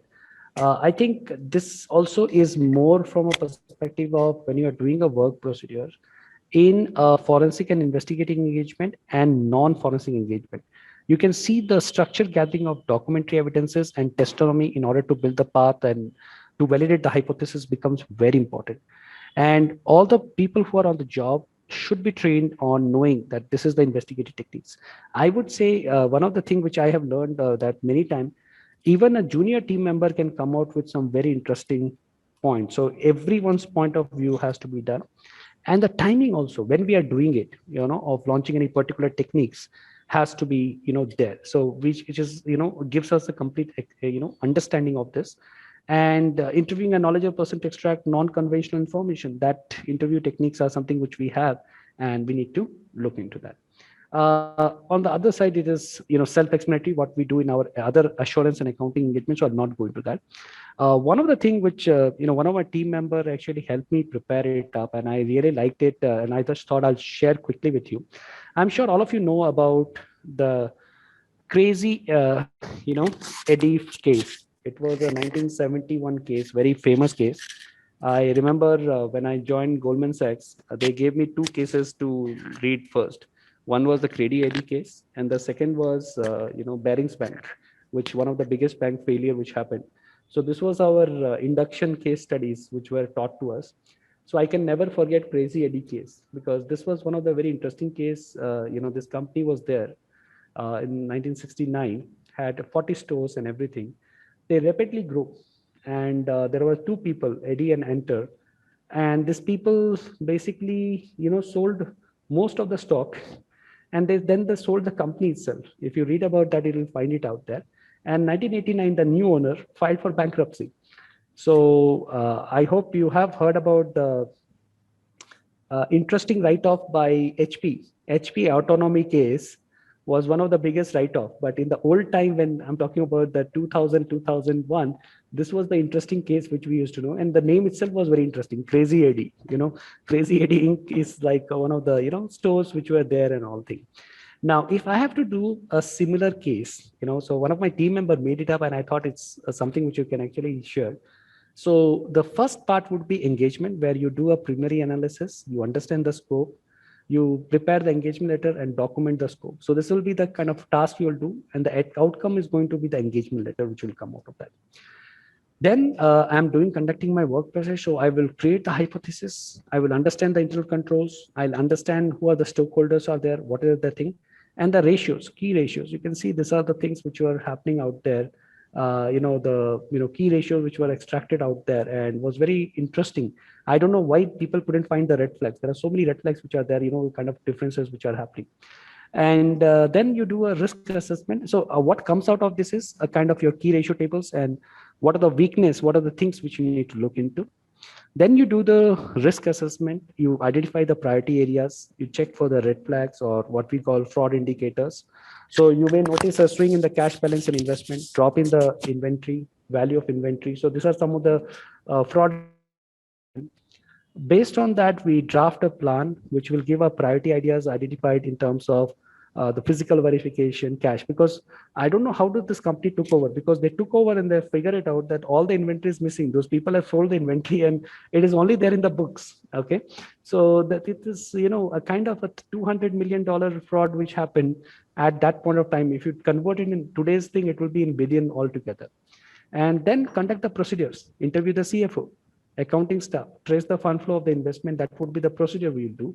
And the outcome can be if the CFO is also colluding with the promoters, tracing the inflow from tax haven if anything is there, and collect evidence and draft the report. So I'm just giving an example how, in real life, our engagement may look like in going forward. So yeah. So Anand, at this point, no, I'll just talk about one or two cases Yes, which are there in the public domain. Like Sure, the ILFS, and Yes, sir. of course, I don't know how much. I myself don't know how much I know about it, and how much of it is in public domain, and how much of it I've heard in WhatsApp chats and things like that.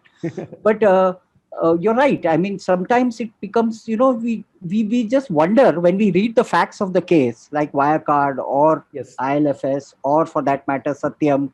And then we just begin to wonder, how was this thing which was so obvious, or for that matter, even the Nirav Modi case. Yes. And we think that, how this could have been kind of overlooked, But what to do, Anand? This is the reality of all the things you may do. You see, it's like a hockey goalie or a football goalie. He's remembered for the goal that was shot by the opponents. Yes. He's never remembered for the saves that he did. Yes, sir. So something which went through his legs, they say, "Arey yaar, what kind of a guy is this?" Yeah, Yes. because it went through his legs. But he's all the heroics that he did to save the numerous shots that came at him is forgotten. But that is life. I mean, and it's a chosen profession. Yes, sir. A doctor is known by all. He becomes infamous for any one operation that didn't go right. Versus maybe the 9,999 things that went right. Right. But you are remembered only for that. So it's a occupational hazard, if I have to put it in inverted commas. I agree. And sir, one of the questions which is raised every time is, what was the auditor doing? Anything happens, the first question is, what is the auditors doing? But even the auditors wonder what they were doing. So it's okay. That's our occupational. Okay, so going to the next two, I think, I have another 10 minutes, so I'll just quickly cover it up. Okay, take time. Okay, no, everyone will be like cursing me if I take their dinner time and all the things. So I don't want to. I think I will be able to cover it easily. So I have another 4 slides actually. So conducting interviews is most interesting. FS 340.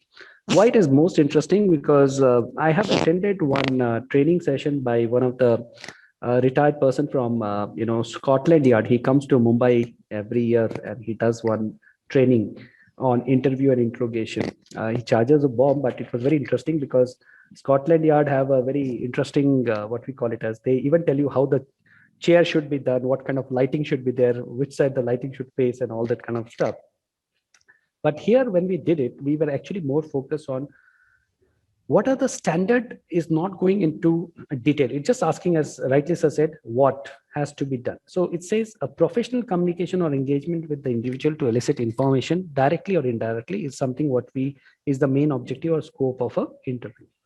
And the requirement is you need to conduct a preparation and planning for the interview. It should not happen just let's have a meeting at 2:30 and we just walk in a conference room and we have that thing.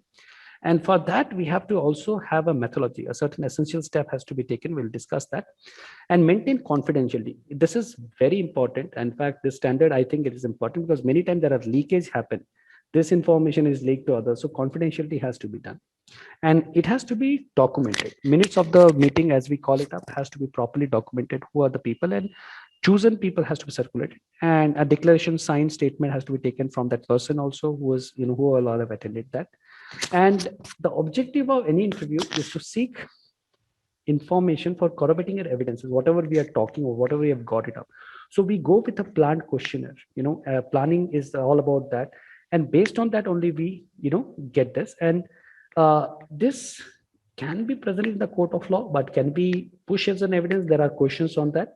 But let's try to say if we have a methodical approach and all the things, at least this is one of the evidence which can go.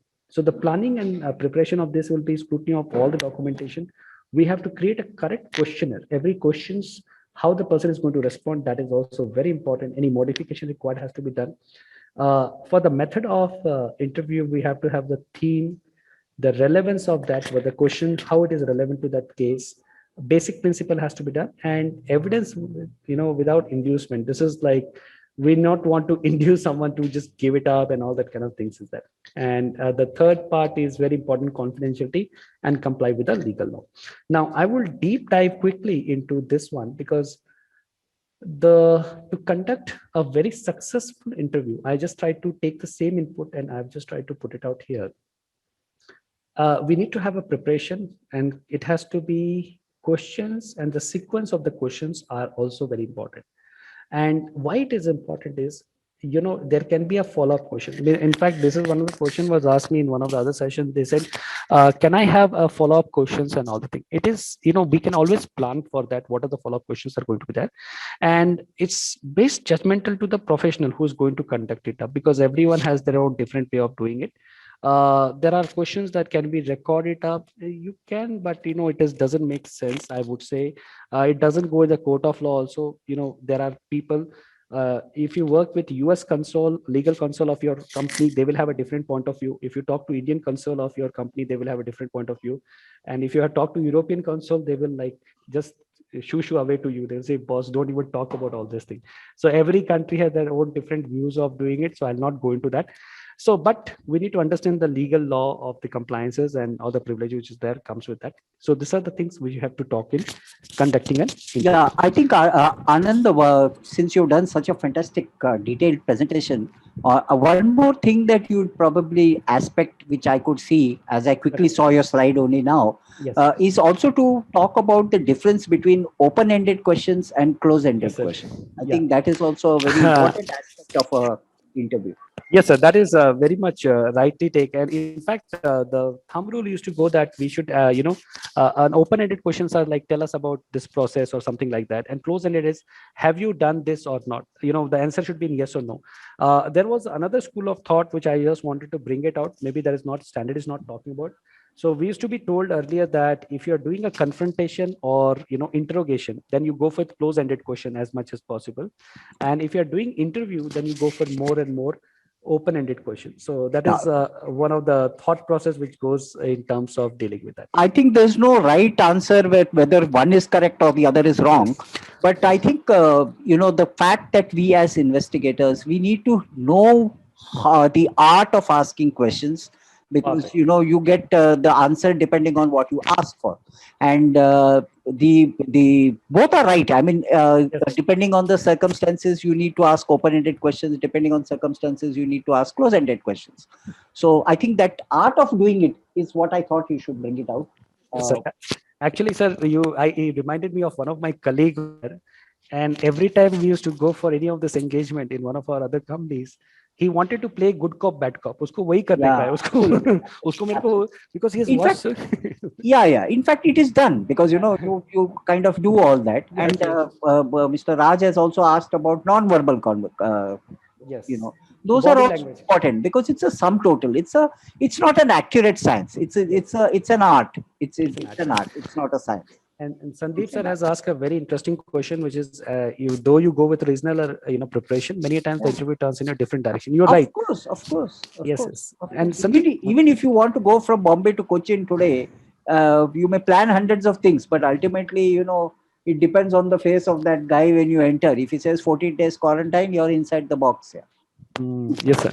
So Santosh, your point is not very clear. Can you elaborate on that? We'll just come back to your questions once again. Sure. About the council, no? Yeah.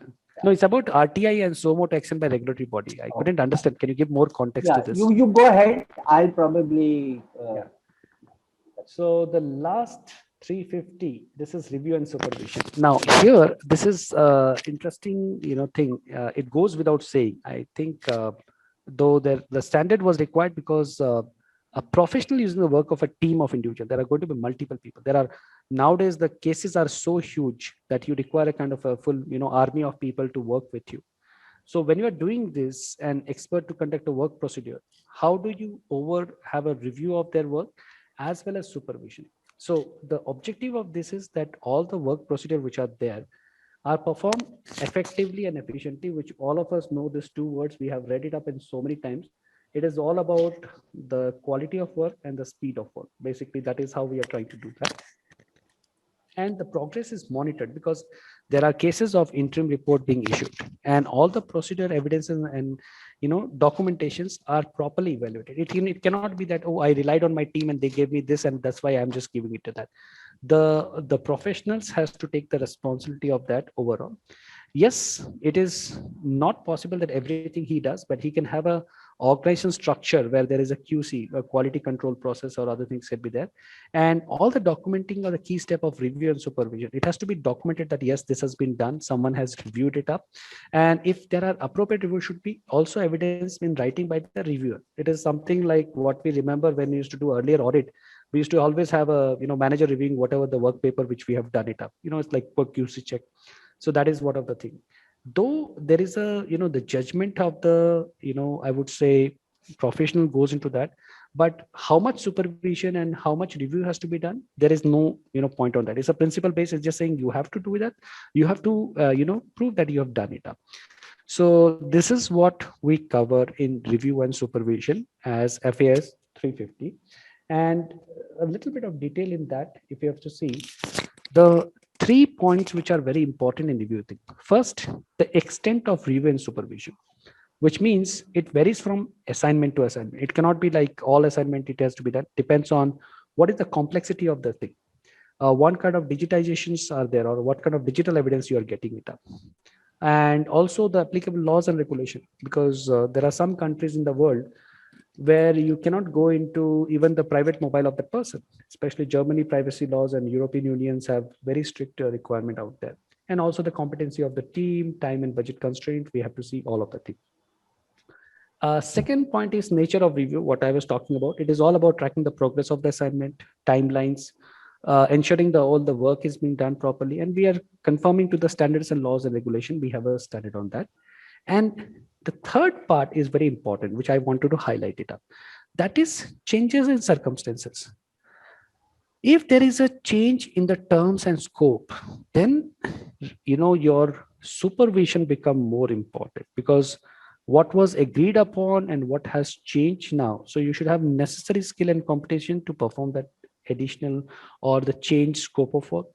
You should be able to understand that whole scope, and you should have enough time to do all the tasks. So these are the points which we need to keep in mind when we are talking about the review and supervision. And I'm sure there are other standards coming very soon, which will actually add upon them. And as Satish sir rightly said, this will add to a lot of value in terms of how we deal with it. So that's all from my side, sir. And I hope what Santosh is asking that to conduct a FIS assignment, and if there is a RTI or some agency suo moto requires to disclose, I think we had discussed this earlier. There cannot be RTI against the professional. It can only be to the whom you have submitted the report. Yes. That is number one. And number two is, I think we had already clearly mentioned that if some agency under a law requires a report which has been carried out, then we'll take permission from the agency which has engaged us, and then only ensure that it is handed out. Yeah. But you want to add anything further to that, Anand? No, I think that's something which is rightly covered. Only thing, as he rightly said, I have seen this is one very interesting thing. There are some power to, under different statute to different investigating officer to call for information. So it is sometimes misused. They will actually send you a summon to your office. Please come on this date and this time. And they know that you are actually not bound. But I agree. This is like some thin line which very, people have to work on and make sure that a proper process is. But yesterday, Naval had given us a very good overview on that. In fact, there was some question around that in case the client wants to see the submissions and things like that. I think it depends on case to basis, yes, and the level of the authority as well. Right, sir. So I think there are no other questions. Yeah. So Anand was a little concerned about extension of time and all that. I remember Dibji one seminar when many years ago I was speaking at some seminar where Dibji had organized. And I kept going on and on, and those were my younger days when I was, not mindful of the reaction of the crowd and all. And people started leaving one by one, and there was only one guy, who was sitting there, and he was encouraging me to talk more and more. So I was thinking who this person is, and later on I, kind of went up to him and asked him, "Arey, how come you were so engaged?" He said, "I didn't understand a damn of what you were saying, but I'm the person here who's in charge of all these chairs, and Deepji had paid me by the minute. So the more the time you talk, the more Deepji will give me a payment, So sometimes Satish has made a joke out of that, but yes, long time back, 30 years back, I know Satish. So when we used to go to seminars or conferences, we used to speak a lot because we love to speak. But anyway, that was in a lighter vein. But I think really you kept, the time absolutely perfect. We have. Just one question from Sandeep. Can Anand share one or two experiences of interview resulted in totally different set of questions than prepared? Okay. The So difficult Sandeep, question, you have to formulate it and Yeah, I'll give you one very good example, and then Anand, that might probably help you to think of something. Of course, this is not a fixed question. It's not that I know that person has asked me, but I remember one set of when we were doing an investigation against a person, all the circumstances really looked like as if that guy was a culprit and he's using office resources, office time for carrying out businesses and all that. But as we moved along, there were so beautiful explanations that he gave. And what were there was a little soft side also to it. I don't want to get into the soft side and things like that. But the way the whole structure was, the explanations that really came out, that it really took us off our feet. And there were some things that he told us about his own child and things like that, which and the company's culture also was not, it was a company with a very good culture, and said that, boss, even if now he has done something, no, just let's leave it away. He has had enough of cases, things which have gone against him.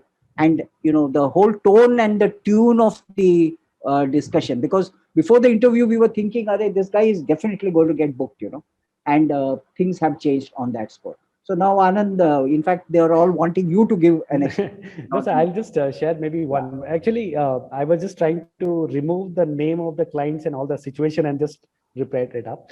I think there are which happens a lot. Sandeep, which is a very good question. We used to go with a prepared list of around 30, 35 questions.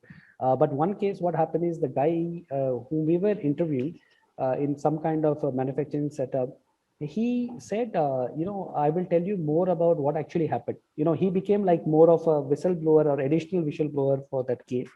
And then we actually, instead of going with our set of things, because he gave the modus operandi, and I don't know how many of you have come across disgruntled employees. Have you across come? Disgruntled employees are asset for forensic engagement experts because they will go and get you so much of information without you doing anything, and that person help us in doing it. But yeah, it happens. And as sir rightly said, depending on case to case basis, you will be able to do it. And after some cases, you will know that this person, his body language, and as Deepji sir rightly said, and you will figure it out what this guy is saying, he's trying to make up or not, and all of this. I'll also give one more example. Once we were doing a particular interview with a very senior resource, and we had certain set of evidences with us, but we kept a big file with us, as if we have some so many things, Yes. And the way we and I must appreciate, it was not I who was doing the interview. It was an agency which we had appointed, and the person was doing the interview so well. I don't want to take his name. But the way he did and the way he presented whatever we had, and the way he kept saying, then and finally that person just broke down and said he thought that we have so much more, and it's going to expose him in front of so many people and all that. And we just said that he himself came out and started telling us some things which we never had a clue, never had that kind of information. But the very psyche of and Yes. sometimes I've also seen people in boards and all coming in with lots of books and all in their hand, as if they know the whole act upside down and downside up. But so sometimes you need to do these kind of, so that it's an art more than It's an art, sir. I It's an completely agree, sir. I will tell you, this is case. It's an art, and it depends on some people to people. So some people have a knack for listening. I would say this is listening skills are very interesting, and the way they observe people, that's amazing actually. And sometimes Yes. you also kind of stop the interview and say, okay, let me talk to him one on one. And you kind of do all these things. And I remember once in some conversation, we had just left the phone there for recording, and we just took a break. We said a break, and immediately this guy picked up the phone and he called up somebody because he wanted to cover up some evidences. Yes. And he phoned up somebody and said, "Arey bhai, oh, that document is there. You tear it away, and this is there, and that is there, and all that." And we coolly. So there are, something which is very obvious. But as one moves along and as one understands all these kind of things, it becomes eye openers. For me, it was a very, very, very big learning experience. When being part of people who do these interviews, skillfully. It's an amazing learning experience, and I've been fortunate that I've not done some big investigations in my life. Let me be very upfront in confessing it. But whatever little I have done, it really is a very enthralling Yes, sir. experience, and it's a very learning experience, if you ask me. Maybe for the right things or for the wrong things, but what to do? I mean, that at that time is part of our job. I think Satish Anand, I think there's one comment by Shiv Kumar, who's the Chief Internal Auditor at ISRO, that it is a good program. But more importantly, what he's saying is important is that the standards and the steps and the process which has been explained in the standards, FAIS, would be very helpful even when they are applied to the normal accounting and auditing work which is carried out by all professionals. So he's Right. appreciated that a lot, and that comment I think is relevant because the standards as they have been written and as they've been explained, the process would be also helpful as you carry out the normal internal, because it will make you much better in your planning, documentation, in your evidence collection, etc. I think it's a very good note to end on, Vijay. I think that's there is one question from Tejas. We'll have to take it some other time. Tejas talks about few practical examples of fraud was done and some was unearthed. Maybe we can do it some other time. He said yes. So I think that's it. On behalf of Maybe you know what, Dipji, Tejas is encouraging you. These movies when they come, they come with the sequel, the part 1, part 2, part 3, part 4. You have, of course, already had 4 parts of this seminar, but season 1 and season 2 and something like that. Yeah, so I think Tejas is kind of encouraging you to have season 2. Season 2. All of us can be appearing in that season 2. So anyway, that's a good note to end on. So I think I'll end here today. But before that, on behalf of Sama Audit Systems and Software Private Limited, let me give a big thank you to Satish for designing and going through with this entire 4-day webinar, to Anil Bhandari for inaugurating it, to Archana Madam for being a keynote speaker today, and to Anand Jangid and Naval Kishore Bajaj for taking 2 days, 2 whole days, and being with us throughout for 2 to 3 days. This became really good. Now, if I look back, I would say that this 4-part webinar of 2-hour capsule is a good takeaway for anybody who wants to learn about FAIS. There's so much of content, so much of discussion, so much of practical cases that this can form a good basis or baseline for anyone who's interested into learning more about FAIS issued by the Institute of Chartered Accountants of India. So with that, a big thank you to all of you, to the speakers, and to all the participants. And Dipji, thank you very much. Not only you, Manish, Jairam, and the entire Sama team for conceiving this program, because I think thinking is more important. There are enough and more people to execute, but there are very few thinkers in this world. So thank you very much for even conceiving it at the right time, at the right circumstances. The day the standard was out, you spoke to me.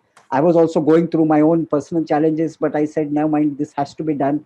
And see, we have come out with this. So it is wonderful. Thank you, everybody. Thanks a lot. and it is wonderful. So I think with that note, I think we'll prepare for season 2. Thank you. Thank you. Thanks, Naval. Thank you, Anand. Thank you, sir. Thanks a lot. Congratulations, everyone. Congratulations. I'm very grateful that you were part of this thing and at such a short notice. I'm really, really grateful. Thank you, sir. Thank This you. was done at a very short notice. Thank you. Thank you very much. Thank you.